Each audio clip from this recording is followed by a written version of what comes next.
Hey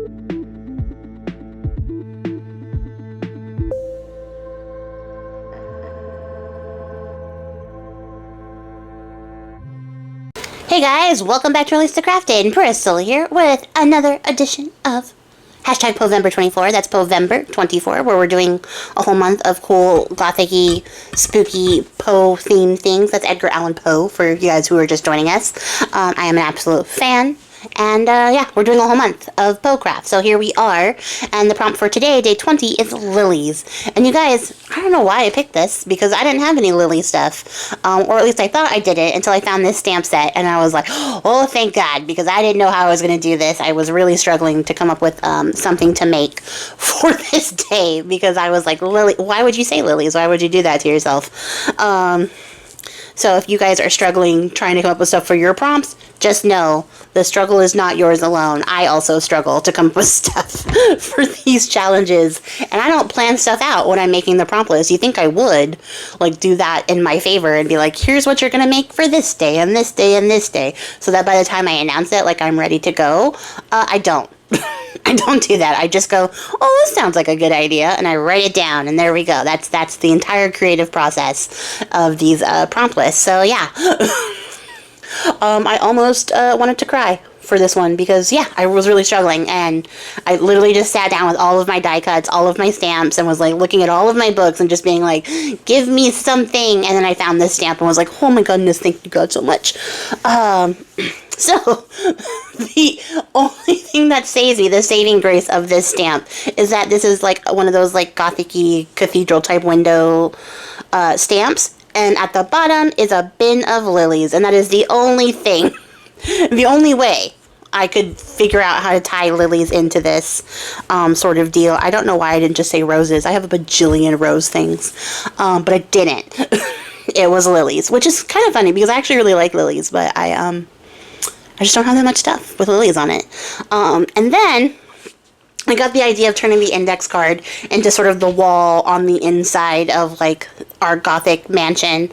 And was like, I'm going to use these pens to, like, draw in some bricks, and it's going to look like the wall, and blah, blah, blah. Except that once I got them wet and, like, activated the pigments so that I could fill in my bricks, it was like, what if these bricks were almost the same color as the color you put on the background, which is not the color you're using to draw the bricks in. Because I used fray burlap and hickory smoke, I think.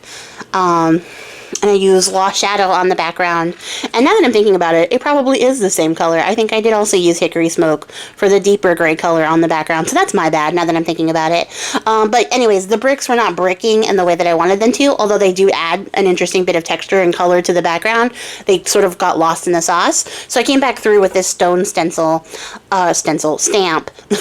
I know what things are, and added that in there to sort of break up the background, but also add our wall texture, and I like how this came out. Even though you can still sort of see the bricks in there, the stamp does all the heavy lifting, and now we have a wall. And as you can see, we have a ground, because I painted that brown. I don't know why. I could have made it like a nice, sumptuous carpet, but I didn't. And then I decided to use these color pencils. They're the Tim Holtz watercolor color pencils, to paint in our stamped image to give it some color and some life. And honestly, you guys, this was one of those things where I was like, this is just going to be a real quick make where you color in this window and blah, blah, blah, blah, blah, and then you're going to be done. And then my brain, my little crafty goblin was like, what if you made this the fussiest, simple project you possibly could? And here we are. Here we are. We're doing it right now. Because then I was like, oh, well, this isn't really much to look at. It's just me coloring in a stamped image, and that's not super cool or interesting. Even though, like, I really like how the texture in the background is, and I like that the music paper is, like, you know, a cool part of it. It wasn't cool enough. No, it wasn't. It wasn't fussy enough. So as you can see, I got out a craft knife and I started to cut apart the window, because then I decided that I was gonna make the window like a separate piece, and we're gonna do different things. to the window, and then I realized that cutting out all the flower bits and the leaves and stuff was painful, and then I was like, okay, well, YOLO, whatever happens happens. So if a piece falls off or gets cut or overcut or undercut, it is what it is. You're just going to roll with it and pretend like that didn't happen. And then also, if you would like to learn from the lessons that I have to teach you here, do this on something that is an index card, because this index card is so freaking flimsy. If I had just used a piece of cardstock to stamp this on, this cutting would not have been such a struggle, and I would not have cut through or broken so many of these little finer details, which you will see probably as we go through this, as I cut all these little shapes out in the top of the window. Or I don't, because I didn't show it to you guys. Probably because I was like, this is boring, and I moved on. But you'll see in the next step when I go to glue it down that a bunch of these little beams are broken. Now, can I fix that with glue? Yeah, it wasn't a big deal. But it would have been a lot easier if I just cut it out of cardstock and not out of a flimsy index card. So yeah, I decided to use the same color palette that I've been using throughout all of these makes to do our night sky in the background, so that all sort of ties in and works out together. And you'll see here, I deliberately dried this piece so I could emboss it, and that was me being Bobo the Fool, because it still wasn't dry even after I deliberately dried it. So then I brushed away the majority of the embossing powder. You guys don't even understand how much embalming has stuck in my brain. It is so hard to get out.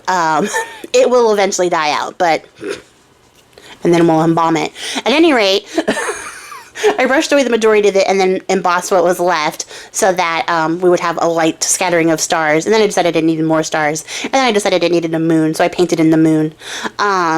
And then, of course, it picked up the color from the inks in the background, so now we have like a purpley, pinkish moon. Totally fine with that. I think it's really cool, and sort of adds to the vibes. And then I was able to glue everything down, and now we have like our separate window vignette in the background of our Gothic-y window. So there's like a nice little pop of color in this like dull, dreary sort of landscape. And then I decided that that also wasn't enough, even after inking around the edge. I said it needed something else. It needed the lilies to be the star of the show, because that was the prompt. So I decided to go back and hit them with a little bit of clear embossing powder, so that they would stand out on their own and they would sort of come to the foreground a little bit better. So yeah, we have these very nice, like, glowy colored in lilies. They're all very white, because I use that colored pencil. And then I end up gluing in a little Gothic word, and then decided it also needed a bat to finish it off. And I'm very happy with how it came out at the end, even though it was a roller coaster ride of a project. I hope that you guys enjoyed this one. I did. And I will catch you guys next time. I appreciate your faces. Happy crafting. Don't forget to come back tomorrow and see what we make for the next day of Poevember. And until next time, guys, bye!